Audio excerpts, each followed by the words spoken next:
Hi, I'm Troy from Studio 33 Guitar, and today we're talking about some easier ways to play the dreaded F chord.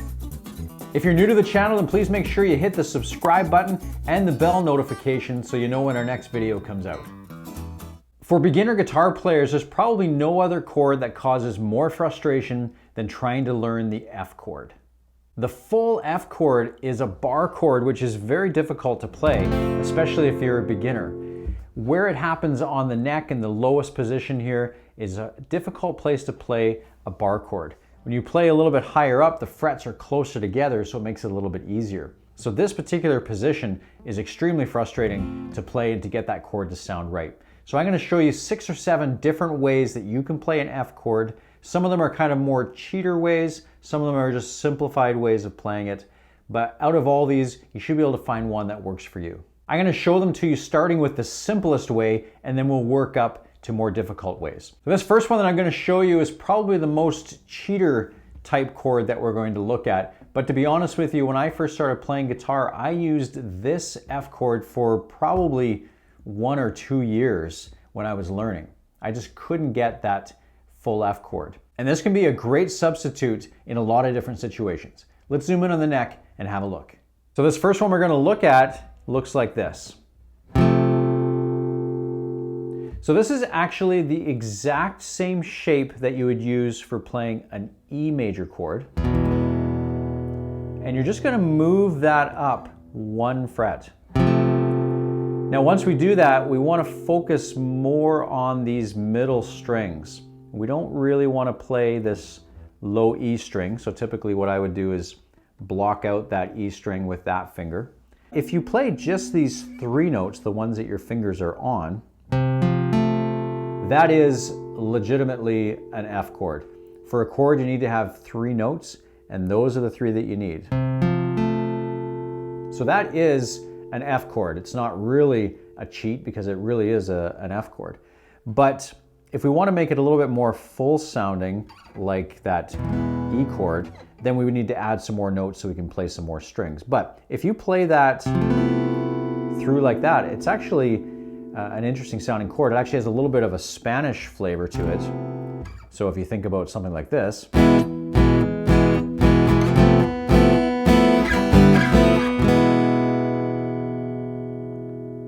One of the things that I like about this particular shape for the F chord is that it works really well if you're coming from the C-add-9 chord into F. And that's a pretty common change to go from a C chord to an F chord. So a C-add-9 chord looks like that. Now if you're not familiar with that, you can check out one of my other videos, the 4 most important chords to know. I'll put the link for that in the description and on the screen here. So from that C-add-9 chord, all you're going to do is move your ring finger up so that it's directly below your middle finger, and then move your index finger down 1 string. So again, we have that shape. So let me play a little bit so you can hear what that would sound like in context. So I'm going to play from C to F to G, which is a really common progression. So that would sound like this.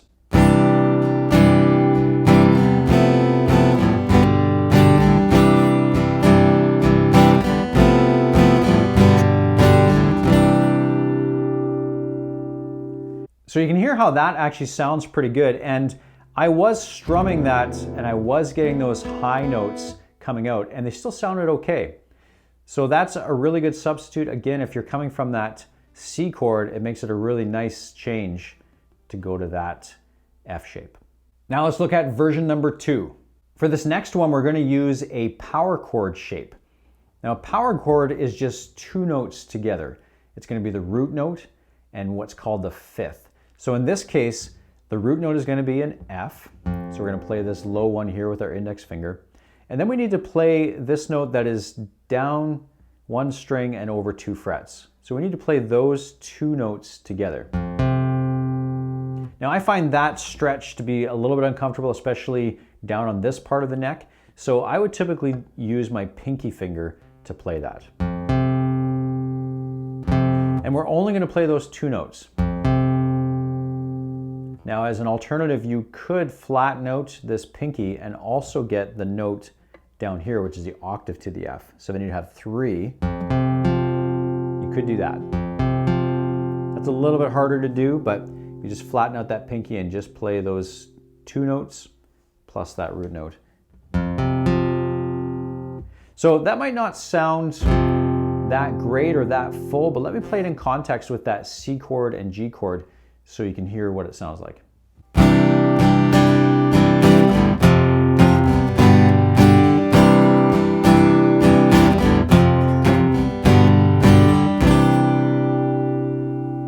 So using that power chord shape is a really good alternative if you just need to squeeze in a chord that you're not quite sure how to play or you're not able to play it yet.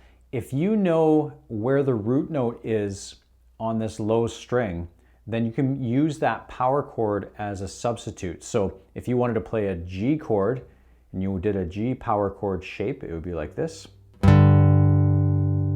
If you wanted to do A, B, and so on. So as long as you know what notes these are, then you'll be able to play the power chord shape, and it'll fit if you're trying to find a way to squeeze by on a song. So you know all the chords of the song and there's one tricky one that you don't quite know.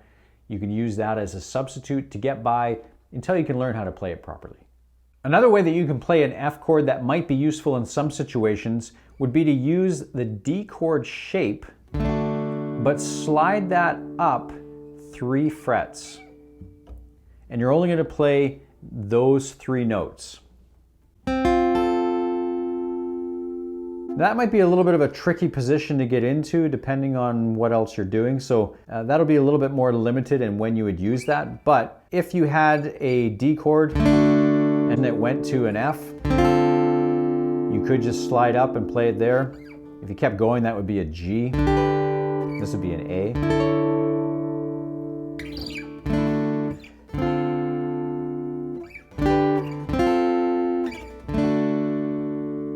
So that could be a useful position to play that chord in, just depending on what else you're doing in that song. So these next few examples are going to be closer to this full F bar chord, a little bit more of the traditional way to play an F chord. So let's take a look at that. This first one we'll look at works really well if you're coming from a traditional C major chord, which looks like that.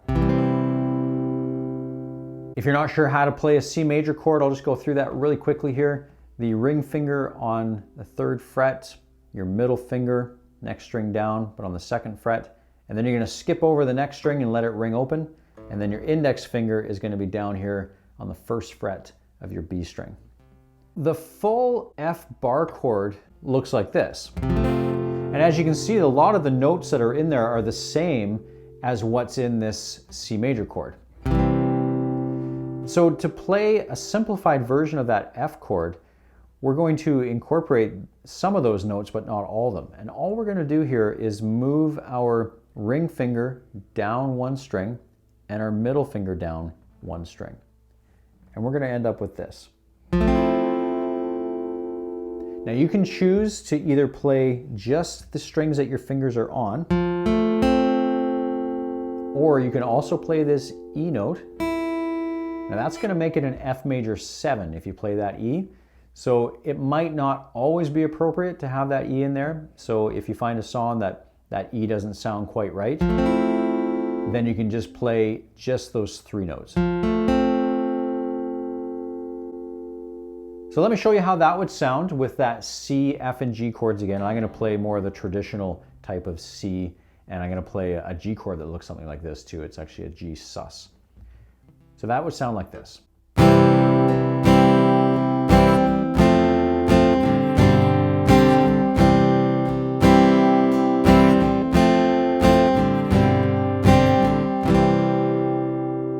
Now once you're able to play it like that, you can then flatten out your index finger like that so you're playing those 2 notes, because that note up here is actually an F note.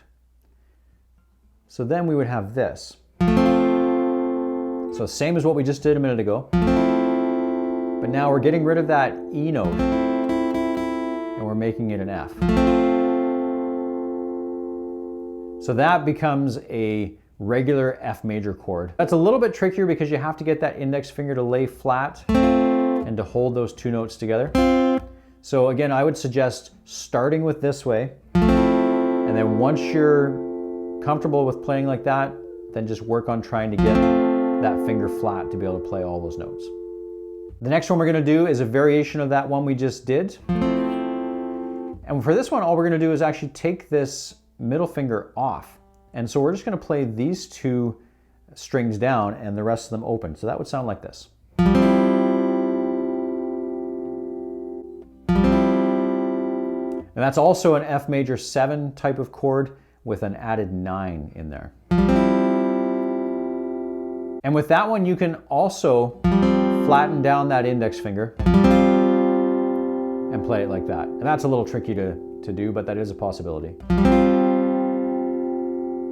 Now these next two variations are probably what I use most of the time for an F chord. So we go back to this traditional C major chord again. To play this next type of F chord, we're going to leave our ring finger where it is, and we're going to put our pinky finger directly below that. And then we're just going to move our middle finger down one string. So that would be like this. Now again, right now, if you have that high E string, if you let that ring, that becomes an F major 7.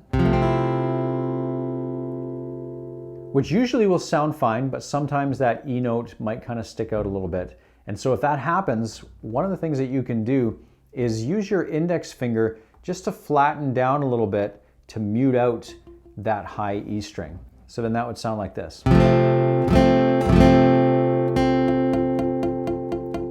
So then that high E string won't ring out. You're not holding it down like we did in that last one to make it flat, but we're just using it just to rest on that string so that it doesn't ring. So then if you play all the strings, then you're not going to hear that one. At the same time, I would use this ring finger to block this low E string from ringing as well. So then that way, if you play all 6 strings, you're not going to get that low E string going, and you're not going to get that high E string. You're just going to get the notes that you want. Let me show you what that would sound like with the C and the G chord.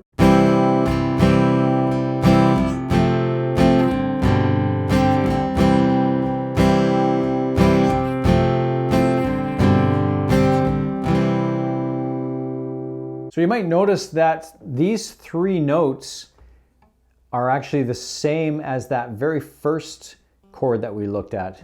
We're just using different fingers. So it's the same 3 notes, and then we just added on this index finger note. And once you're comfortable with that, if you want to make it a little bit more challenging, then again, you can just flatten your index finger down. So the same chord shape that we just did, but now just flatten out that index finger. And so then you don't have to worry about that high E string, it becomes an F. And the last one we're going to look at is the hardest one. It is the full F bar chord. So the bar chord version looks exactly the same as what we just did with the index finger flat and these fingers where they were. But now all we're going to do is extend this index finger up so that we're getting this low F note and these high ones at the same time. So that's going to sound like this. As I mentioned, that's a difficult chord to play, especially if you're a beginner. It's going to be challenging for you to try and get all those notes to ring out clearly. I do have another video that talks about bar chords and gives you some tips on how to play those, so I'll put that in the description and in the video so you can click on that and have a look. But the best way to do this is work your way up to it. So start with some of these easier type of positions and then gradually work up to the next one and the next one, and eventually you'll be able to get into this full chord shape.